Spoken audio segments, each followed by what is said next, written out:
Hello everyone, it is Miss Ewell. Welcome back. In today's video, we're going to talk more about rational numbers and how to write fractions as repeating decimals. Ooh! Okay, today's objective. I can write a fraction as a repeating decimal. So we're going to need to learn a little bit more about what a repeating decimal is, and then we'll look at fractions and turn them into repeating decimals. All right, first, we are talking about rational numbers still. And as a reminder, a rational number is any number that can be written as a ratio or a fraction. So, for example, we have our rational numbers like fractions. Those are written as fractions. Terminating decimals, which we have talked about before. Terminating decimals have an end to them. Then there's positive and negative integers, and of course, whole numbers. Today we're going to talk about repeating decimals, which are also rational numbers, and we'll see that when we see how they can be turned into, or see how fractions can be written as repeating decimals. All right, so the first thing we're going to do is talk about what a repeating decimal is. A repeating decimal has a group of one or more digits that repeat forever. What does that look like? Let's say we have this big decimal here. It looks kind of big and scary. 0.555555555 ... Those dots just mean those fives would keep going forever and ever. But that would be a lot to write out every single time. So there's this little trick. And that bar at the top of this fraction shows that those numbers repeat forever. So this bar right here tells us that that 5 is repeated forever and ever. So another example would be like 0.125. If I put a bar over that, that means that that is the same as 0.125, 125, 125, and it would just keep going forever. Too much to write, so we'll use the bar. Now let's look at fractions and how they can be written as repeating decimals. So some fractions that we've seen turn into terminating decimals, like 1/2. 1/2 is the terminating decimal, 0.5. But sometimes our fractions will end up being repeating decimals. So let's try it out.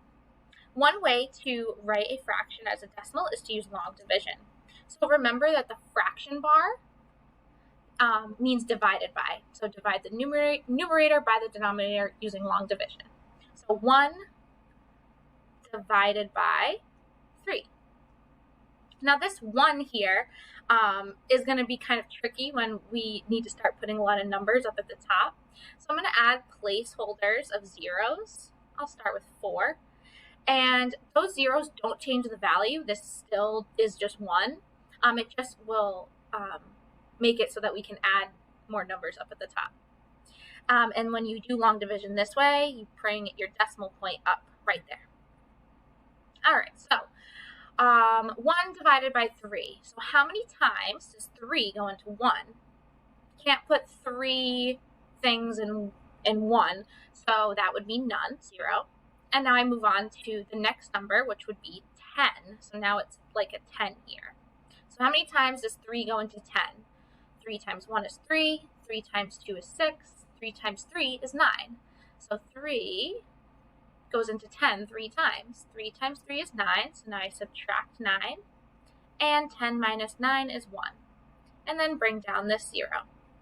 All right, again, how many times does 3 go into 10? 3 goes into 10 3 times. 3 times 3 is 9, so subtract 9.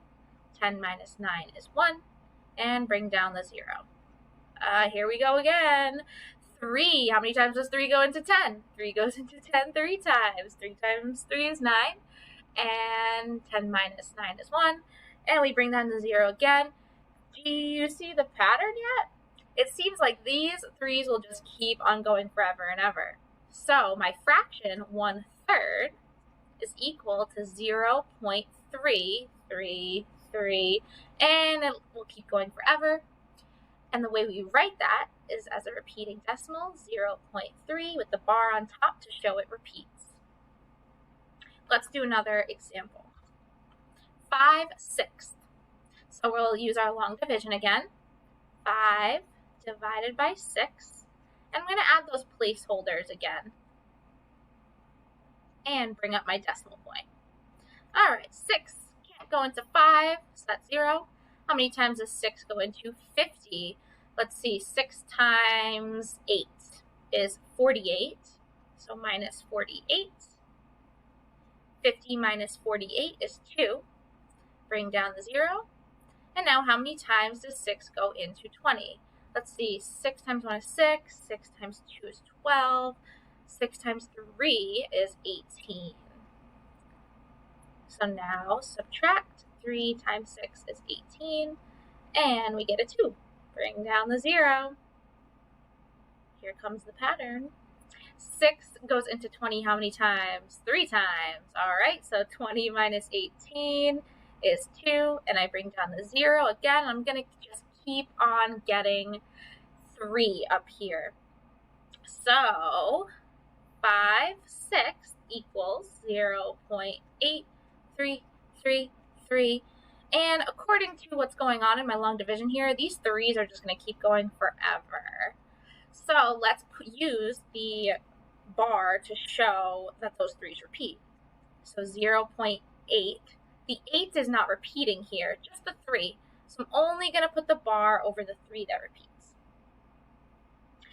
All right, some common repeating decimals that you might see a little bit more often than others. 2/3 is 0.6 repeating, or 0.6 repeating. Another common one is 1/3 that we did at the beginning is 0.3 repeating. That one comes up a lot. 1/6 is 0.16 repeating. So this means that just the 6 repeats. So it's like 0.1666666. So the 1 doesn't repeat.